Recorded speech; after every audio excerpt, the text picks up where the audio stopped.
If you're like me, one of the biggest headaches of lawn care is reloading the weed whacker when it's out of string. In this video, I'm going to show you step by step how to do the string replacement on this 40-volt weed whacker from Ryobi. I'm Eddie Field with Field Guided DIY. Let's dive in. Ryobi has made both the string feeding and the string replacement so easy on this weed whacker. Now the first thing that I like to do is I like to detach the power supply. Then, once the power supply is removed, I can loosen the crank here, press in the lock ball, and remove the power head from the string trimmer. This makes it a lot easier for me to manipulate. You'll notice an arrow pointing to the lock and an arrow pointing to the unlock. I grip the head and rotate the string housing until it lines up with the arrows. Then we remove the string housing from the drive. And I press on the green button with the arrows to pop out the spool. Then I take my replacement string and thread it through the center of the spool. Then you stretch it out so the spool is midway between both ends of the line. Pop the bobbin back in like we've shown. Now we thread through one end through that eyelet and the other end through that eyelet.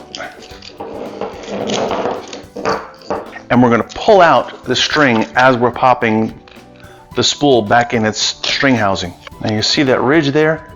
That has to line up with that eyelet. So we're going to turn it. And there we go. Make sure it's properly seated down in there. Now we have another chance once again to check our length. Make sure it's midway between both strings, which it is. Then with the string ends still hanging out, we're going to reattach it to the head.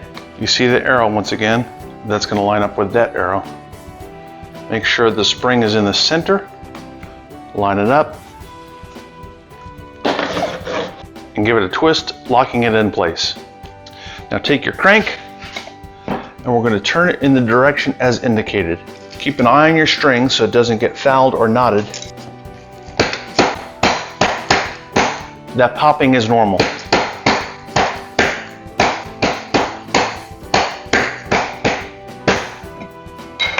Now as the head spins, it's going to trim that string right there. Or we can give it another turn and bounce it. Then we reattach the string trimmer attachment to the power head and tighten it down. Reattach your battery.